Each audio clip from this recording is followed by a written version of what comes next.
Am I live?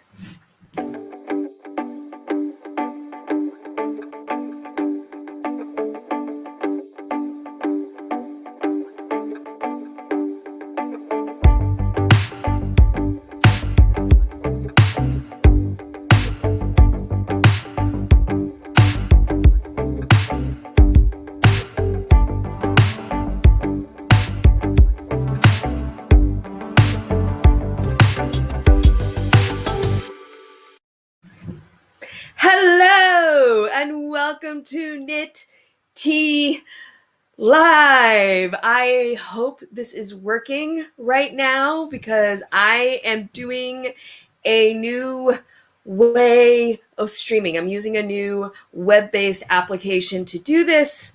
So fingers crossed, it's all working. Fingers crossed. Oh my God. Oh my God, I'm so nervous about it. So please say hi in the chat if you are here with me now. I'd love to say hello to you. And yeah, we're going to have a good time today. Sorry, I'm just playing a little bit around. That's not what I wanted. What did I want? Is it this one? I'm playing a little bit with this. Oh, that's what I was looking for. Show display name. There we go. Okay.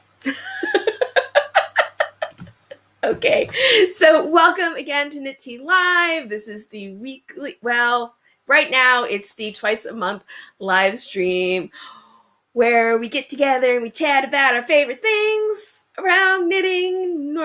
Usually if you're watching either live or on the replay, please be sure to give this video a thumbs up. And if you're watching on the replay, please hop into the conversation down in the comments. Yes. Oh my goodness. I'm feeling very discombobulated because what I used before, I could actually see. Oh, hey, hi there. Yay, somebody's here. All right, so I'm very excited because I have my first hello. So I know that people are here and that this is streaming. As always, if there's any issue that comes up with the stream, a video lag, an audio problem, please let me know because I can't really tell unless somebody tells me. Hello, Jillian. We have Jillian Eves here today. Welcome. Thank you so much for joining. Oh my gosh. I'm kind of liking. So you can tell up in the corner, I'm using something called StreamYard to stream today. Hashtag not sponsored. But one of the fun things that you can do is you can actually choose to bring comments up on the screen as we chat. Anyway, so today we have a very, I hope a very exciting Knit Tea Live. First of all, I have Squishy Mail in unopened packages. I'm gonna open it live today in front of you. We can all enjoy the squish together. If you don't know what Squishy Mail is, it's yarn. It's lots of beautiful, beautiful yarn. The fact of the matter is, the last year I was sort of on an unintended yarn no-buy, fiber no-buy. And I've kind of been making up for it a little bit the last month. So yes, we're going to open up the Squishy Mail. Also, going to discuss, we'll see how long the discussion needs to go by.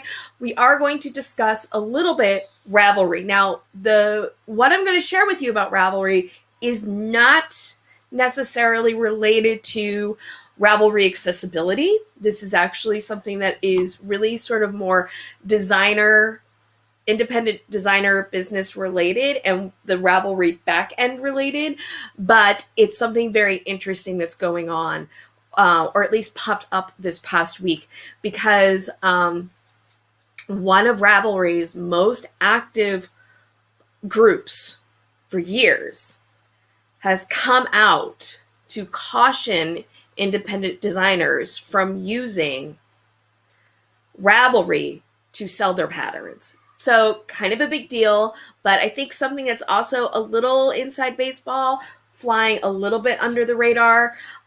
So we're going to talk about it. I will try to share with you the best I can because this gets a little businessy related, but it's kind of interesting. So we'll talk about that. And then I thought maybe we could chat about casting on today as well. We'll see what time allows, because had some interesting conversations about long tail cast on this past week. So I thought if you want, we could chat about our favorite cast ons, what we like about certain ones, what we don't like about others, that sort of thing. You can tell I kind of have a jam-packed live stream plan today. And part of that is because we will do a little pattern spotlight, but there haven't been a lot of new pattern releases, at least that I have found or come across or put up on Fiber Happenings, but there's a couple of things, but it's going to be like a shorter pattern spotlight. So anyway, today during the live stream, of course, I have my coffee in my favorite Contigo mug. I should put an affiliate link to this mug because I love it so much. By the way, before I forget, down in the description box, you will find my affiliate links. All that means is if you click on one of the links, it'll take you to a place where you can shop. And if you make a purchase, then I might earn a small commission, and these commissions get reinvested back into the channel so that I can hopefully keep improving it and building this community. The commissions also help me buy supplies for doing things like, my recent 9-inch circular review, things of that nature. So if you choose to utilize one of my affiliate links, thank you so much. It is so appreciated.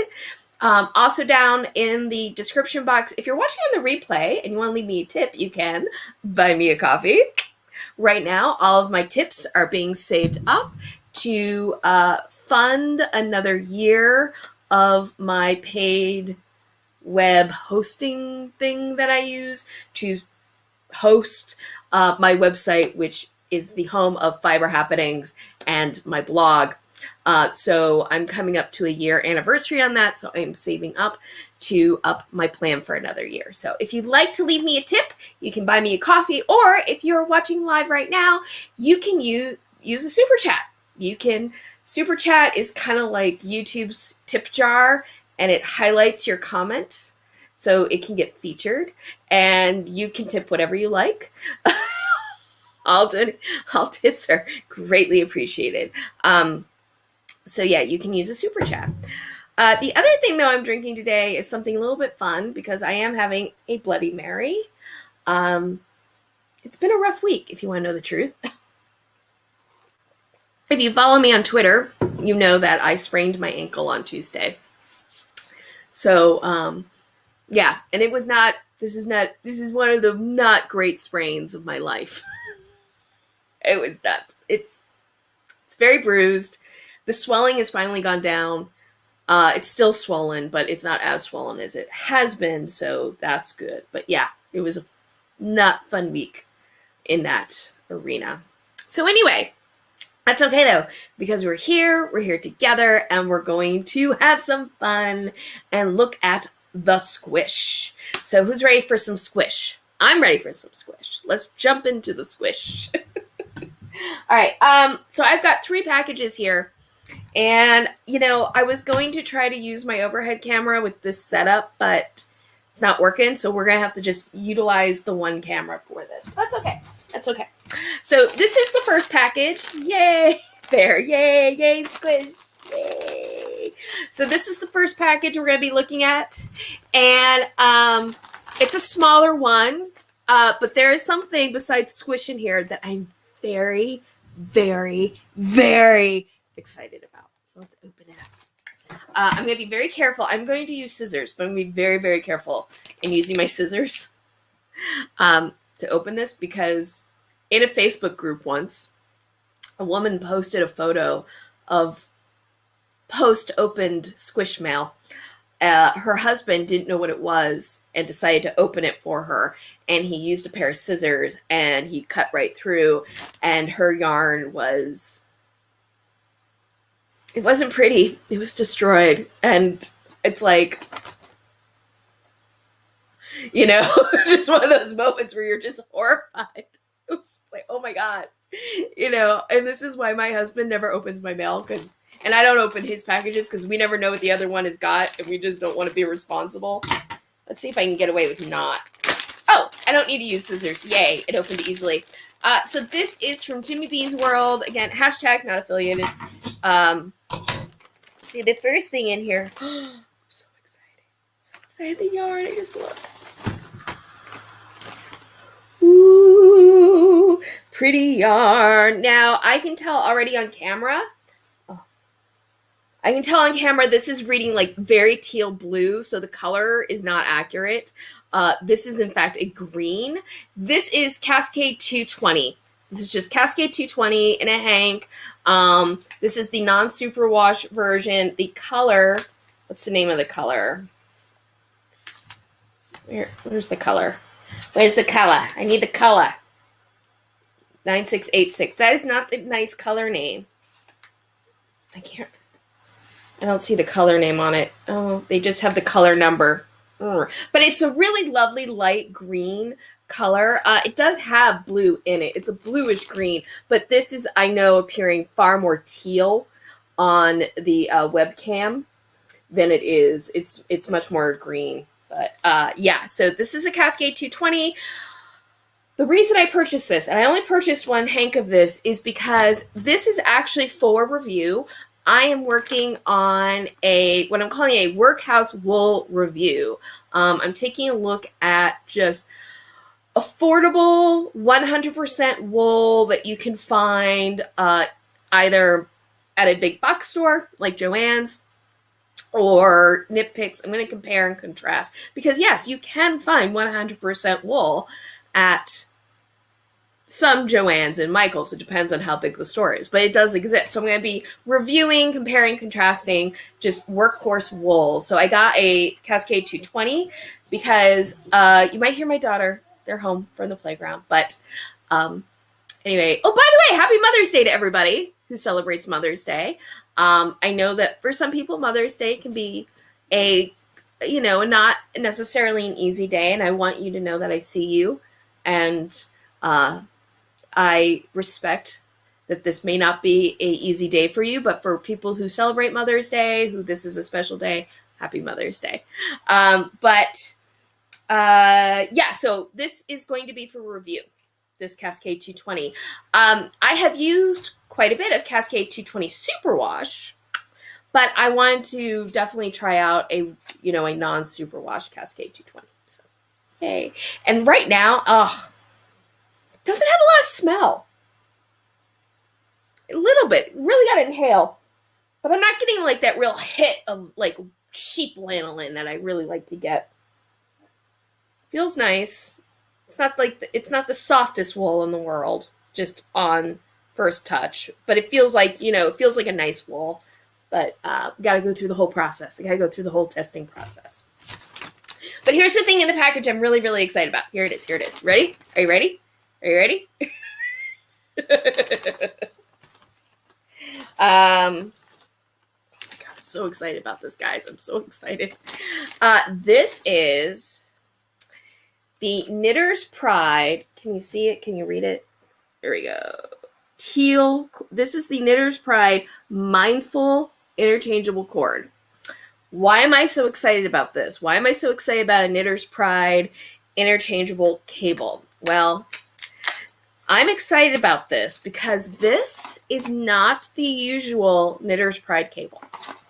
The Knitter's Pride cable that I've always gotten in all of their sets have just been a plastic cable. The one thing that's always been really nice about them is that they're color-coded. In fact, here's one.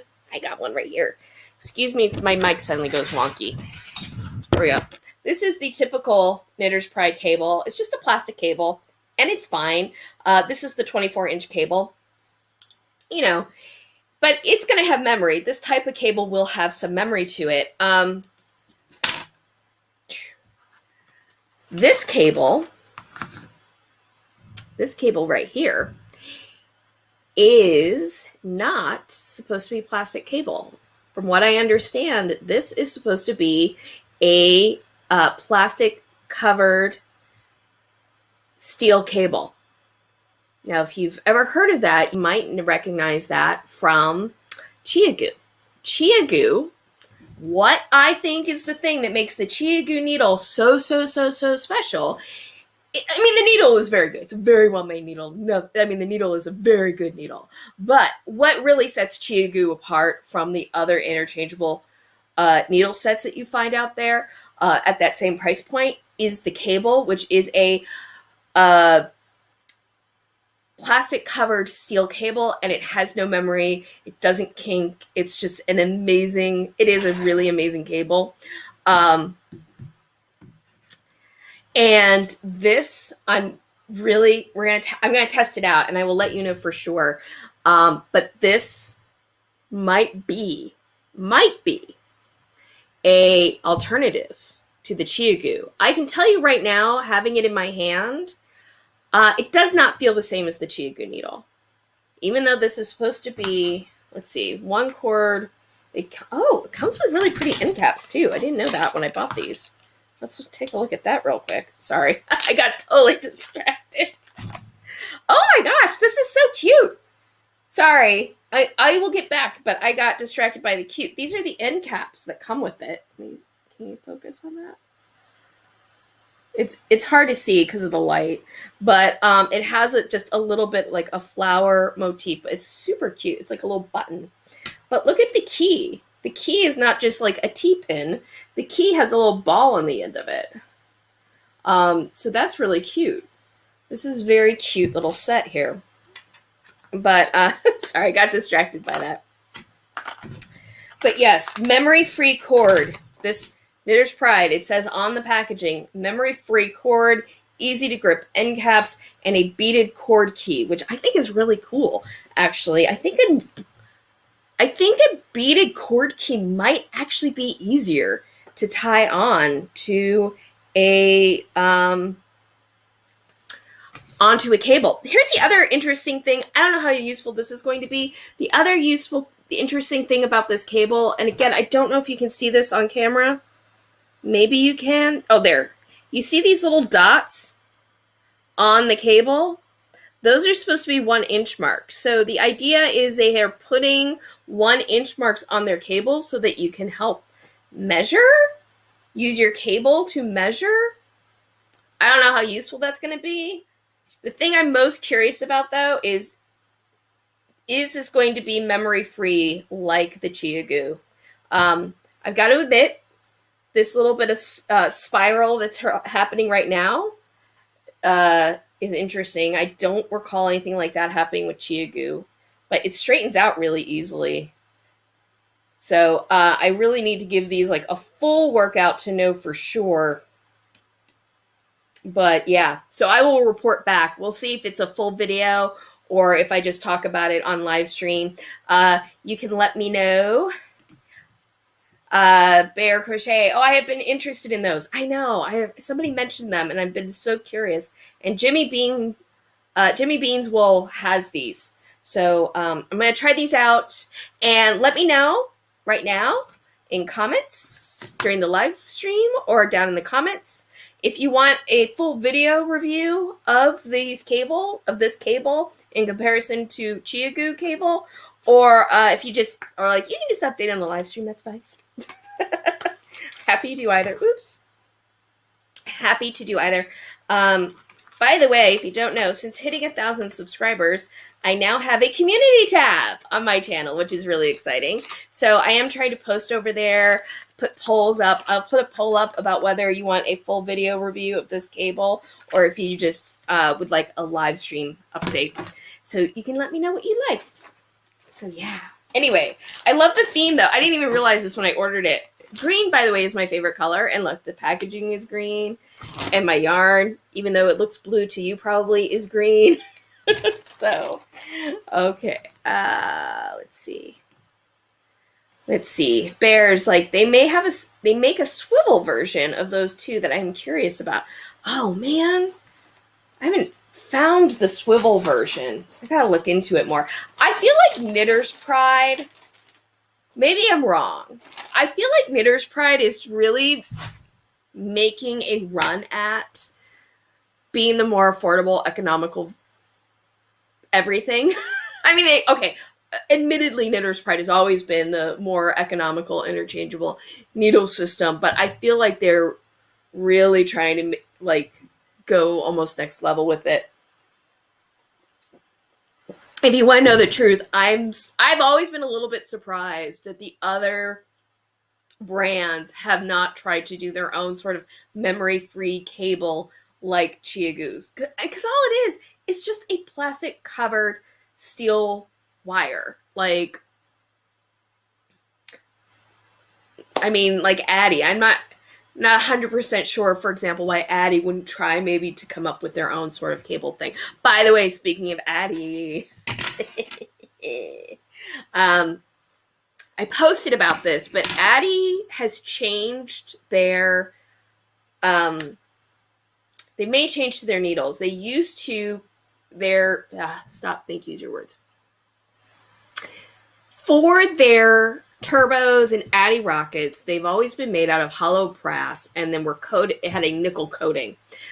They changed the coating on their needles to what is now a white brass. And that was really sort of in answer to people who have nickel allergies. So that it would be more hypoallergenic needle for people who had that concern. All of my needles from Addy are, or at least my interchangeable needles, all of them are over 10 years old. So they all have nickel plated coating. And what's interesting is I do have a nickel allergy and they don't bother me. But anyway, so I have purchased an Addy fixed needle to test out this white brass finish because I'm curious. Is it as fast? I don't know. We'll find out. But anyway, that's on the way. Let's see. That sounds handy. Yeah, Bear was saying about the markings. That sounds handy, assuming the marks don't rub off over time. Exactly. That was my immediate thought as well. Are they going to just rub off? I don't know, though. I feel like it's kind of gimmicky, truthfully. I'm not sure how useful that is. I mean, I'm just not sure. Maybe if you're able to pull out the cable and do a quick vertical measurement, maybe that'd be handy, but I don't see how it'd be particularly useful with the stitches that are on the cable to measure width because the stitches are spread out across. I don't know. I don't know how useful that is going to be. But whatever. Some people might really like it. All right, on with the squishy mail. So this is from Knit Picks. This is a new yarn from Knit Picks. By the way, yes, I am a Knit Picks affiliate. Just full disclosure. Can I open this without using scissors? Let's always try that first. Yes, yes, yes. Ah. All right.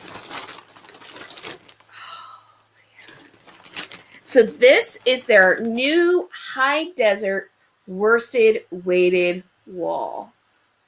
This comes from, this wool is 100% U.S. grown and spun yarn. It's Shiniko Wool, which is a yarn company. I think it's in the Pacific Northwest. I meant to look it all up before I started the live stream and I didn't. This is the other color I got. I think this might be coming across as kind of a dark gray, but in reality, it's a dark green color. It's really pretty. This is called Cottonwood. So that's Cottonwood, which is just a crew. This is Riverbend, and it's a dark green. It's really pretty. No particular smell. Feels nice and soft. Sorry. I'm becoming a little self-conscious about using the word soft because somebody on Twitter was going off about how we shouldn't be describing yarns as soft, and I understood what the point of it was, but I disagreed at the same time. Anyway, I think I have one more color in here. Yes, okay. I have one more color, and this is a lighter green color. And this is Willow. So I'm going to be trying this yarn out. like I said, this is a new yarn from Knit Picks. High Desert. This yarn is like a more expensive Knit Picks yarn. This was, I think, how much was it? That's just a coupon. Here's the receipt out, I can tell you.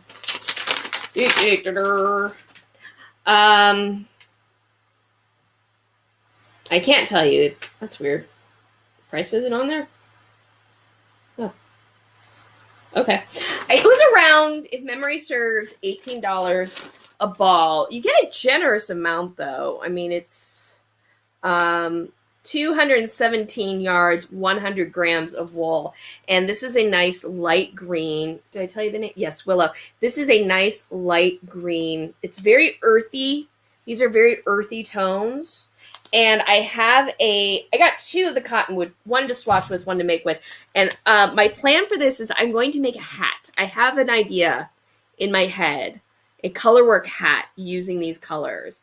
But I saw that I got an email from Knit Picks, just a standard customer email, touting this new yarn. And I was so curious about it. But yeah, isn't it going to be pretty? Oh, it's going to be so pretty. To give you a rough idea, I'm thinking I'm going to start the brim of the hat with this color, and then it's going to go up into this color, and then I'm going to end with this for the crown. And I can't remember the name of there's a certain motif I'm going to utilize to do it. I have it in my head. I got to actually plot it out, but I have it in my head. I will keep you abreast of what that project ends up looking like. If you don't follow me on social media, why? Because you should. You can find all my social media down in the description box. I'm very active on Twitter. I'm pretty active on Instagram. But I will keep posting about the project I have planned for this yarn. So I'm very excited to try this out. Doesn't have a strong scent. If I inhale deeply, I get a little bit of wool lanolin. Man, I bet if it gets wet though, I bet I'll get the real good hit. Oh my god, it's so fun. This is so fun. I hope you are enjoying watching me unpack wool as much as I am enjoying doing this. Okay, this is the last one. This is the big one. This is from Webs. Webs was recently bought by Lovecrafts, which I'm still in shock about, by the way. But I'm very excited about this package. Very excited. Let's see. Okay, rip this open. Hopefully not needing scissors. Let's try from this end. The label is right on the seal. Okay, I think I'm gonna have to use scissors this one, but alright, so what I'm gonna make sure I do this safely. And I'm gonna cut just on this side that's well away from the yarn.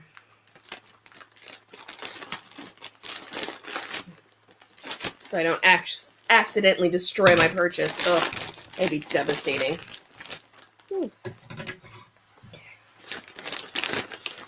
There we go. Okay. Here, I'll open it this way. Look at the pretty colors. I'm looking at it through the camera. You're actually seeing it before I am. Oh my god, I'm so excited. I'm so excited. All right, so this, oh my god, why did I order so much? Sorry, I'm like, wow, I ordered a lot of this.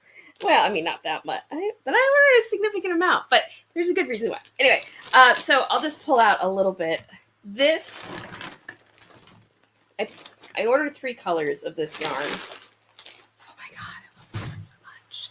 This is Highland Superwash Sock Twist from Cloudborne. I love this yarn. My logo, which has the 2 Fair Isle socks, those are my feet in Fair Isle socks, that was worked with this Cloudborne yarn. And it's a Highland wool yarn. It's so pretty, isn't it? Look, this gorgeous, gorgeous purple. It's so pretty. I can't get over it. And it's heathered, so it's slightly tonal. So you probably can't see it on camera, but there's lavenders and there's little bits of pink in it and some darker purpley blues. So it's a really pretty heathered kind of tonal yarn. So it's not a solid. And then there's this color here. Bring that closer. This is a teal blue. It's coming off very blue on camera, but it's more of a greenish teal blue. So pretty. So pretty. Love this. And then I have this cream. It's getting a little blasted out in the light. This cream, there you can kind of see it. This cream white color. I actually purchased this. I got a bunch of hanks of this, but I did actually purchase this with a project in mind. If you remember, I am obsessed with a pattern called March Flowers from Bullock Ascan Designs. It is a pair of fingerless mitts that has a tulip motif across it, and I tried to shop my stash. I did. I tried to shop my stash for the project and stick with something I have in my stash, but ultimately I didn't really have the right colors that I wanted. I didn't have this. I have to admit, white, creams, those sorts of colors, I generally don't buy those on spec. I usually have to buy those for a purpose because I get caught up in all the pretty bright colors and I never think to buy just, a cream. So I didn't have cream. And I saw these two colors and I'm like, I don't think both of these will be in the glove. I have a dark teal. I can't get to it right now.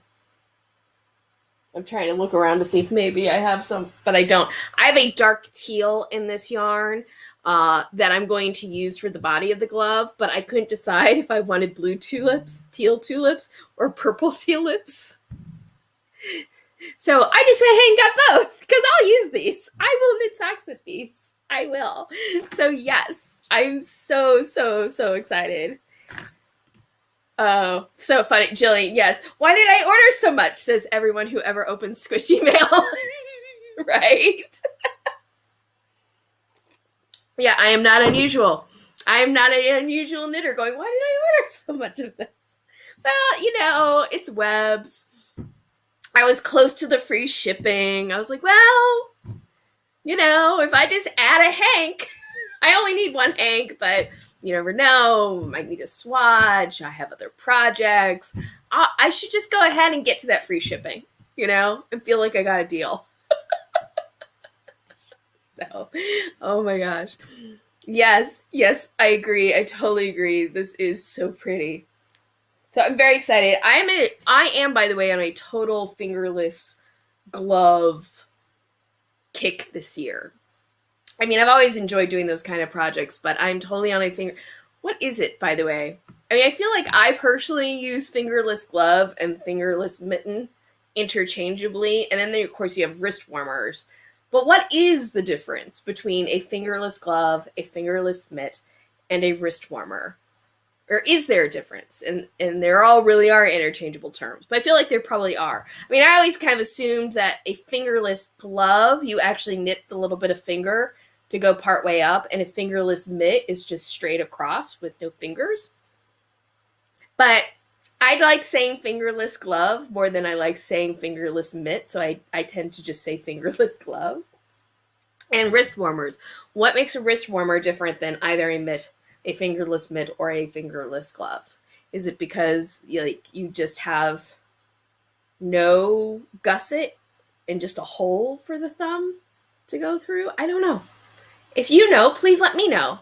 I would love to know. Because we're all here to help learn from each other, As I always say, joke, half seriously. I don't know everything. That's not the joke. I really don't know everything. I just like to think I know everything, which is also true, but I'm also being funny about it, I hope. Self-effacing, if you will. Okay, so I think that is all the Squish Mail. So, I got a lot of projects planned in my mind. I've got the tulips fingerless mitt. I can bring up a picture real quick. just so you can see it. I just need a second to get to it. But it won't take me this. Okay, here. Let's see. I can get this set up. Share screen. Select window screen. That one. Allow. Okay. So here, this is the glove that I was talking about. I should have brought this up sooner for you to look at. So this is the glove. So you can see where the cream's going to come in. The dark teal that I don't have, although I could get it real quick. I can show you. Just hold on real quick. I'm going to solo this so you can keep looking at the pretty thing while I go get this yarn.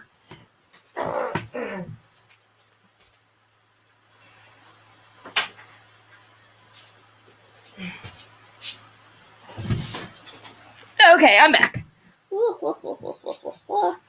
Alrighty. So this teal, dark teal, this blue here is what I'm going to use for the body. It's coming off more blue in person. It's much more of a green blue. You might remember this yarn from when I had you all help me pick out a yarn for this project, which is, let's just say when I wind a hank of yarn for the fingerless glove, I will also be winding another hank for this project because this is stalled because I need to wind more yarn. But yeah, this is the color. Oops, over there. There we go. But yeah, this is the color I'll use for the body. And then it's just a question of using a blue or a purple for the tulips. If you would like to have a say, tip me $1 and let me know what color tulips you think I should use, the blue or the purple. Oh, look how creative I just got with Super Chat. Sorry, I just have to laugh a little bit about some of the stuff that. Wrong one. Here we go. I want to remove that. Here we go. Okay. Bear's vote is for purple. Yeah, I lean towards the purple too.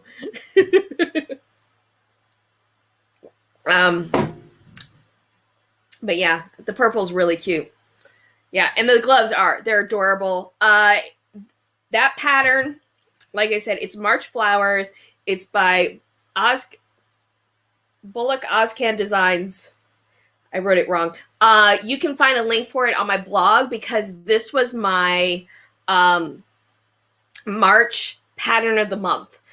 Something new that I'm doing is every month I'm putting together a blog post that puts up all the new pattern releases that were on Fiber Happenings into one blog post, and then I pick my favorite one from the month. So that pattern was my March pattern of the month. So yeah. Let's see, what else? I think that's it in terms of Squish Mail. One more quick thing I'll show you. Well, I'll show you after. I'll show you after as a palette cleanser because I think now is the time. The time has come to talk about Ravelry. But this is not Ravelry accessibility related. So it is different. It is new. It's kind of interesting. I think that what I'm about to share is very much going to be in line, though, with recent, more vocal criticisms of Ravelry and how it runs things as a business. So let's get into it, because I feel like I'm talking a little bit in code right now. So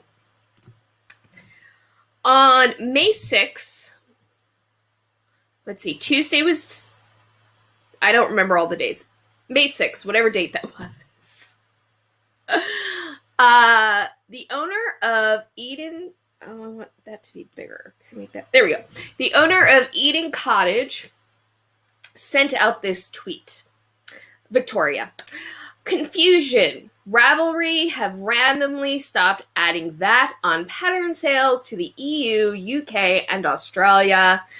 Gov.uk suggests that's correct, but our accountant thinks it's not because we're VAT registered. Apparently, Rav has also disabled being able to do the VAT yourself. Now, if you're looking at all of that, oops, sorry, I did something on my computer. There we go. If you're looking at all that and going, huh, what? Let me back up and explain some things. So, VAT. If you are in the United States, you may or may not have ever heard of something called VAT. VAT stands for Value Added Tax. Like a sales tax, a VAT is a tax on consumption. The difference is a sales tax, like we have in the United States, the item only gets taxed at the point of purchase. So at the end of the supply chain, when we buy something, we pay a sales tax. Everything before that, the manufacturer who bought the supplies that they needed in order to make the thing that we bought, there we go, does not pay a sales tax. A VAT, on the other hand, actually taxes consumption at every point along the supply chain. So the manufacturer, let's say it's a yarn company. They have to purchase wool to make their yarn. They pay a VAT tax on that wool of yarn. And then everywhere along the supply chain where a purchase is made, there is a VAT tax added. It's more complicated than that, but that's the gist of what a VAT is. It's kind of a complicated system. It's kind of complicated. But as with sales tax, there's a lot of complications, actually. There's a lot of complications in terms of VAT, especially more recently because the UK left the EU, and so VAT has been sort of a messy issue as they're no longer just following the EU system for VAT and all this stuff. Anyway, I'm not going to get in the weeds of that, but no pun intended. I'm not going to get into the weeds of VAT.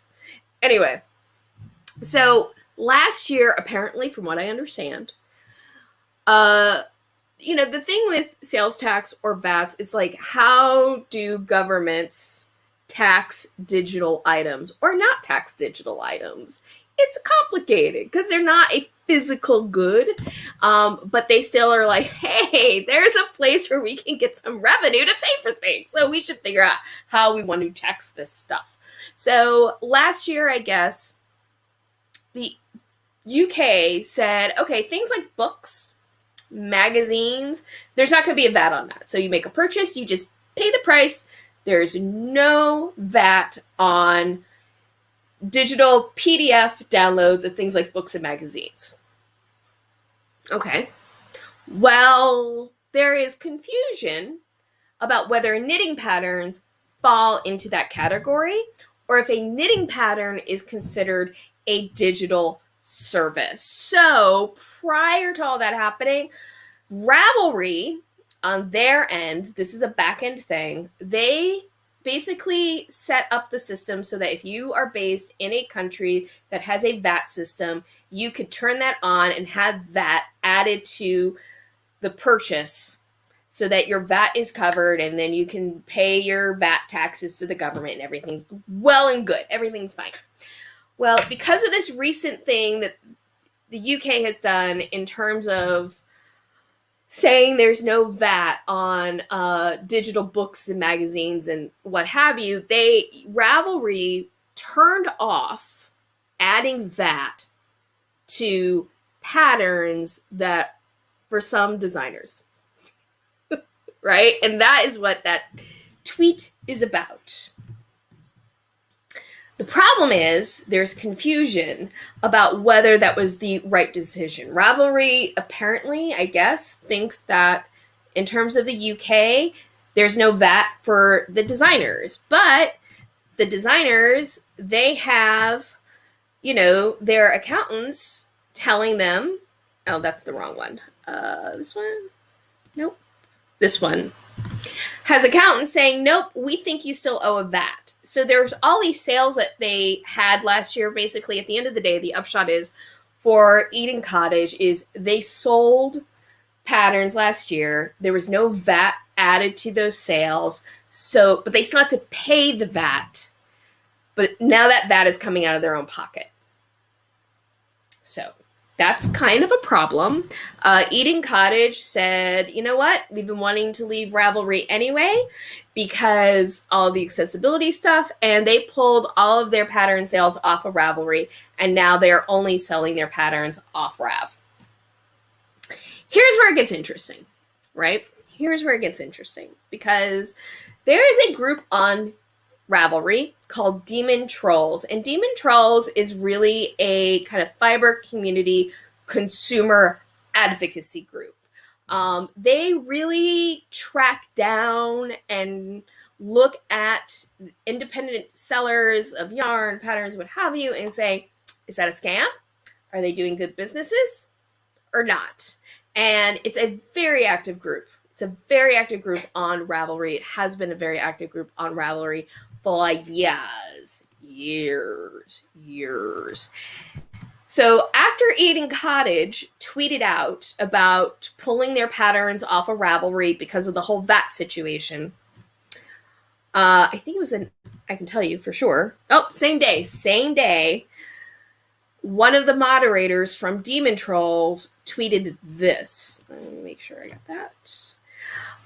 Ravelry accessibility aside, the Demon Troll mods have been talking, and we cannot in good conscience recommend designers host their patterns for sale on Rav without considering the main issues with their handling of payments and VAT.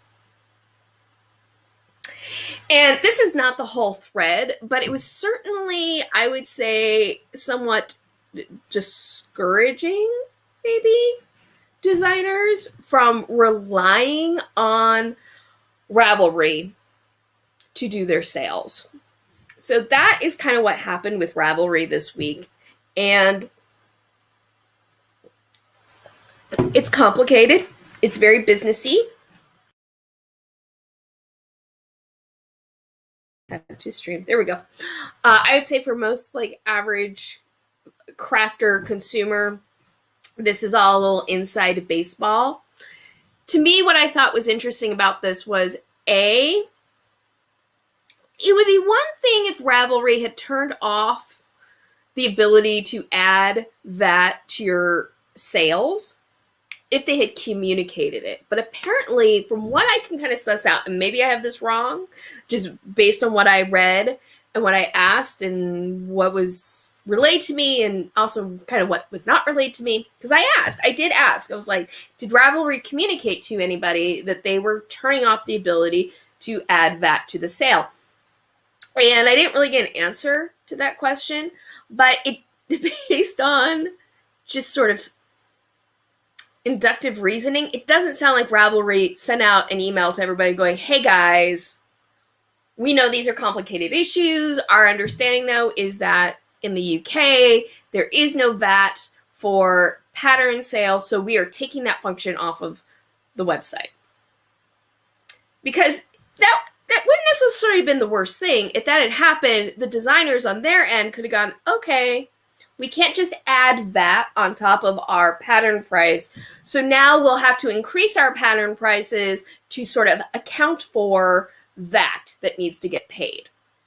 Instead, it's just like it went away, and all of a sudden designers were going, wait a minute, there was no VAT collected, and now out of my pocket, I've got to pay this tax. Because that's kind of what the upshot, from what I can tell, has happened. But there's something else to me that raised this question in my head with Ravelry, and I don't know the answer to this. It's a question I have, which is, who does Ravelry consult with in terms of these issues? Because look, any website, any marketplace website, whether it's Ravelry, Etsy, Amazon, big, small, whatever it is, all of them have to deal with international tax systems and how tax systems and the different rules and regulations for each one of those systems work in various places. It's complicated. You have accountants. There are accountants whose job is just to deal with international taxing. My father-in-law, that's what he was an accountant. That was his specialty, was international tax law. My brother-in-law followed in his footsteps. his specialty is international tax law. I want to know, who is Ravelry consulting with for international VAT and sales tax law? Because are they consulting with anybody? I don't know. We know they don't have anyone permanently on staff. That doesn't mean they don't pay somebody to consult on. Or are they just relying on looking at the government website and making a determination? I don't know. I don't know. I do not know the answer to those questions. These are all just questions that I have. But I think that, to me, what this spoke to was sort of the ongoing major issue to me with Ravelry. The umbrella issue remains that they don't run a professional business. They are a business. Ravelry is a business. They have revenue streams. They sell ad space. They take processing fees for pattern sales that go on through their website. They are a business. And yet, they keep acting like they're not a business. They act like they are not a business all the time. And this just feels like one more thing that they are in over their heads on. Jillian says, wow and yikes. Yeah. Now look, I mean, as somebody pointed out, let me get to that tweet. This is what one person said about all of this, and I'll bring it up. There we go. You can still do that yourself, but you have to explicitly ask them to set up or be grandfathered in. The option to switch was disabled for fear of abuse, i.e. people saying they're over the threshold when they're not, then pocketing the VAT monies instead of remitting. Okay, so what does all that mean? Let me break that down. So from what I understand, because again, this is a bunch of back-end stuff that I don't have firsthand experience with, but basically, if you are somebody who needs to collect VAT, because just like in the United States, okay, back up even a little bit more.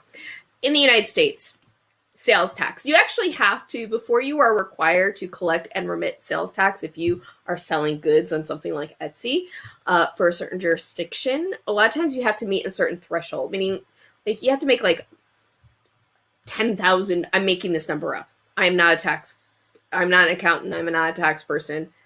I'm making numbers up. If you are selling things, consult with a professional. Okay, so $10,000,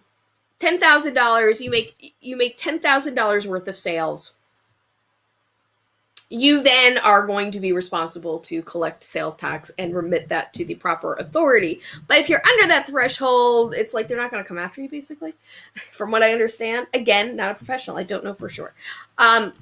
But the thing about it is it's kind of the same with VAT, where you have to meet a certain threshold and be registered VAT, meaning your business is, the government knows that your business exists and that your business is supposed to be taking care of VAT.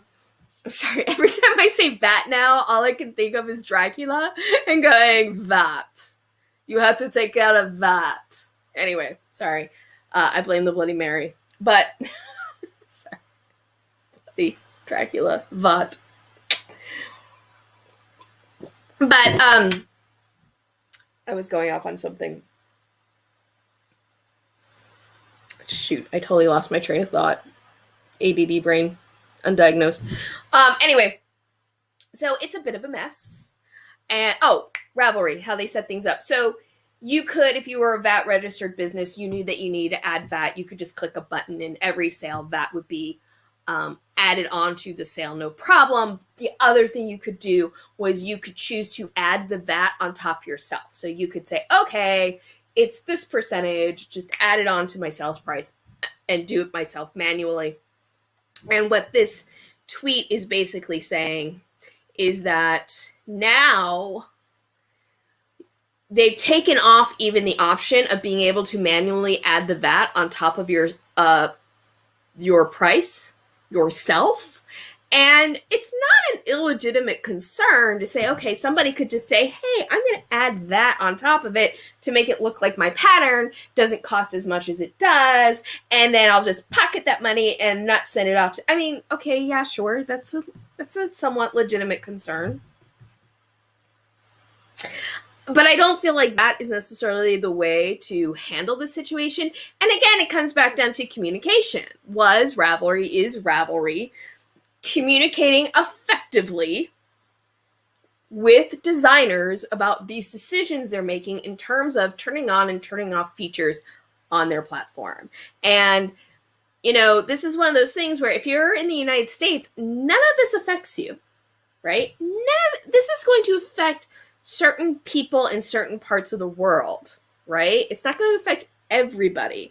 But I think what does affect everybody is just this feeling, whether it's real or not, because again, I don't know all the answers and I'm speculating here, but based on the fact that the moderator Demon Trolls, put out this announcement over Twitter, tells me that there is a feeling of just instability. Like, what is going on?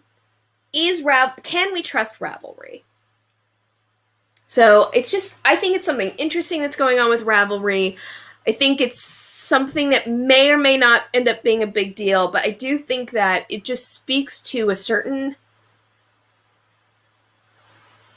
we've been talking about it since New Rav launched, which a certain unprofessionalism that appears to be taking place. And again, I think it comes back to the same thing over and over again. They've got 4 full-time employees. They have 4 full-time employees. And it's just inadequately staffed for what kind of business they're doing. And do they even want to be a business? I think that's kind of the question that keeps coming up is, do they really want to be a business? Do they want to be a business? Because if they don't want to be a business, then they need not to be in a business. But it is a business. Once you start taking in revenue, you are a business and you have to behave appropriately. And you are responsible to your customers and and let's be honest, I think personally, I feel like this is my observation, not fact. This is an opinion, an observation. What it appears to me sometimes is that the feeling is the designers work for Ravelry. Ravelry is the big fish. That's who everybody has to keep happy because that's the platform. And the designers are sort of working for Ravelry. Well, no, I'm sorry. The designers are the ones who are creating part of your revenue stream. They're your client. The designers are your client. And it just doesn't seem like they're being treated like their clients. It doesn't seem like independent designers are being treated like an important client that Ravelry is trying to service.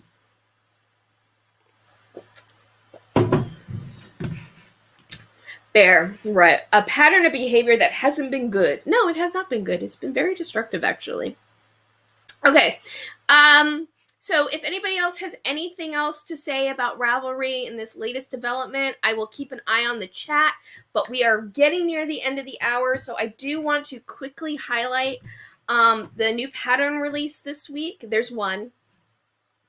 And there was no new pattern release last week, so I want to highlight this one, especially because A, it's a cool project, B, it's just from somebody who's been very supportive of Fiber Happenings and everything. So I want to make sure she gets her shout out.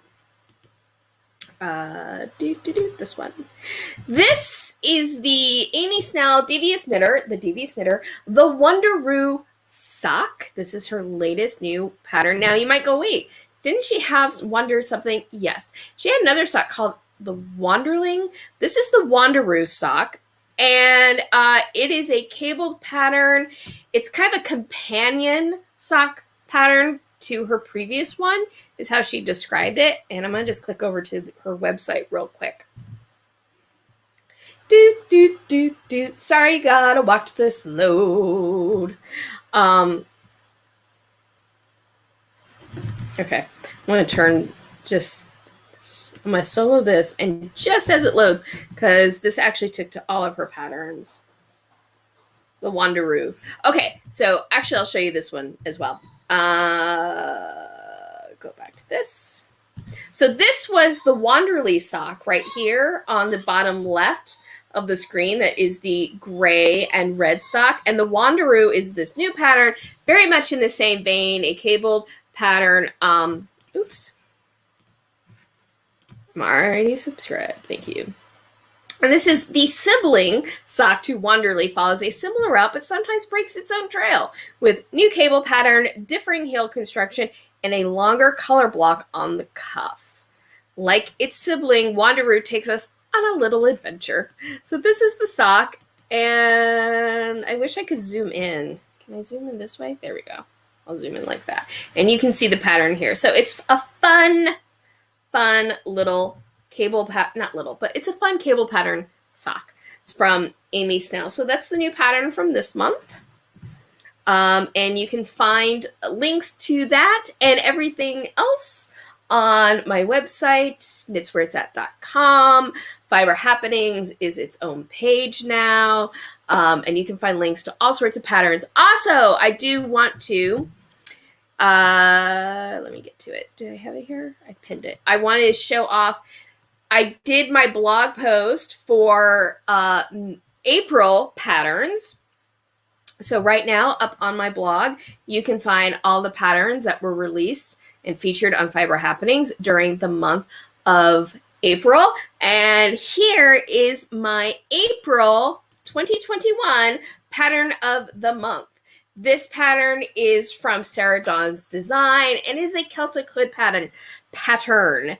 And I love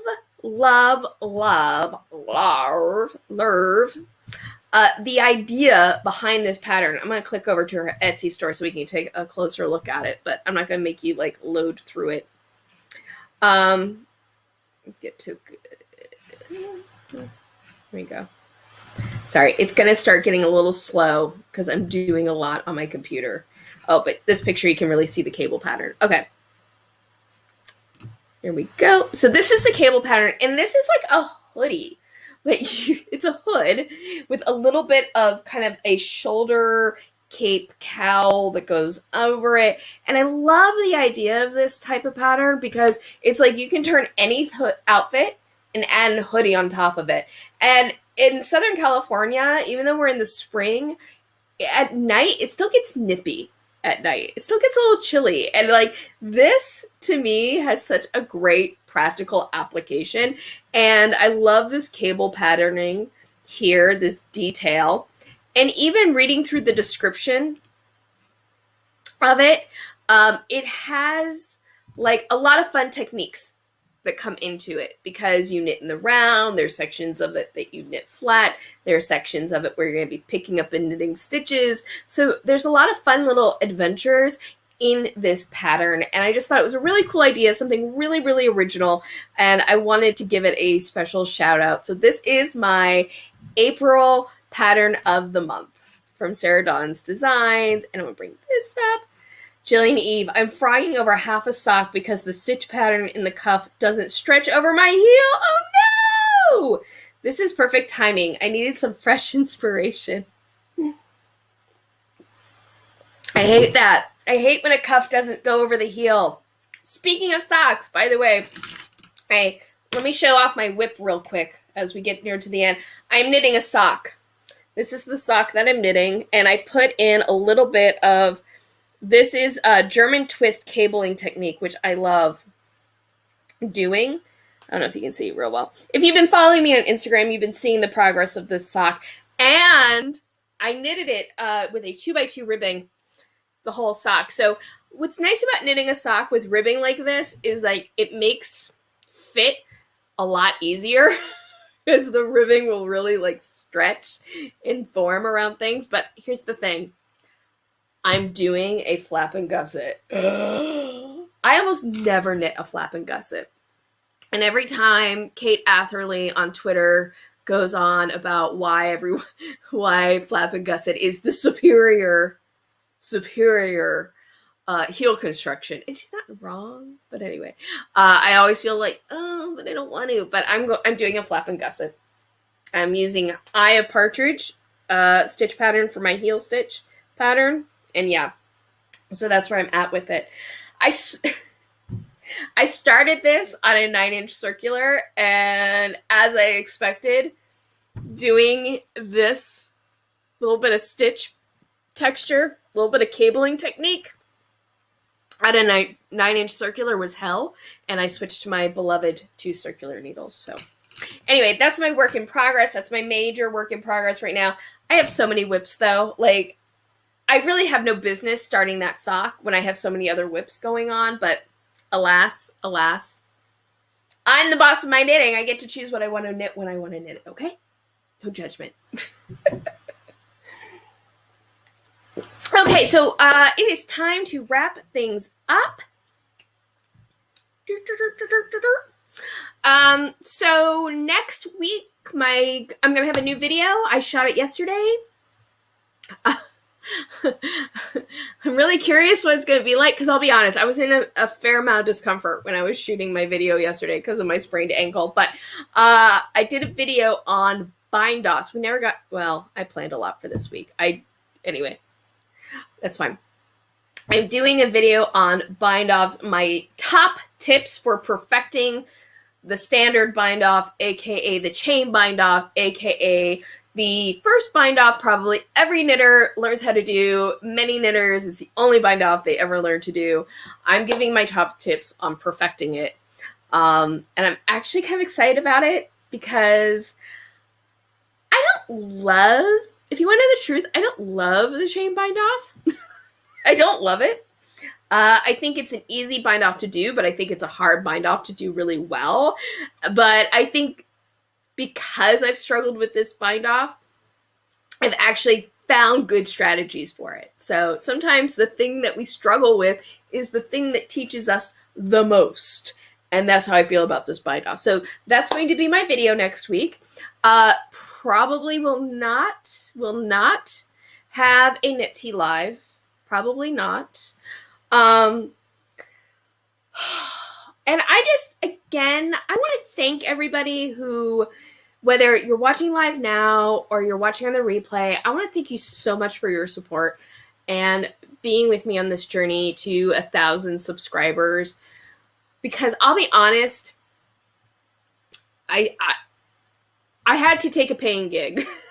Not that this pays crumbs a little bit. I get a little bit. I've gotten tips. I'm so grateful for tips. I'm so grateful to people who have used my affiliate links. I can't begin to express my gratitude. But it's been enough to kind of help keep things going, but it's not something that can pay the bills, So I had to take a paying gig. I work in reality television, and it's been fine. The show itself has been fine. But it's meant that I haven't been able to put as much time and energy into this YouTube channel as I really would want to. I really, really, really want to. And it hurts almost because I love doing this so much. I love this community and the people I've met along the way. And I'm so grateful to all of you. And, I really want to put out good content and great content and useful content. And every single view, I'm just so incredibly grateful. So I'm getting a little sloppy right now in gratitude, but it is how I feel. And thank you so much for being here. Thank you so much for watching, whether it's live or it's on the replay. And this has just been a huge bright spot over the past year. And I want to keep it going. But I have to admit, at times, it's just been hard because it's I just can't put in the time that I want to. Because, life, mothering, wifing, humaning, paying gigs. But every day you guys inspire me. So thank you so much. All right. I'm done being a cheese ball. Again, for those who celebrate, happy Mother's Day. Thank you so much for joining me. I hope that you have a wonderful, I'm sorry. I'm using a different application. All of a sudden, I'm do I know how to end this? I do. Okay. So again, thank you so much for joining me. Have a great rest of your weekend, a great week ahead. I wish you nothing but good things. And as always, happy health and happy crafting. Bye.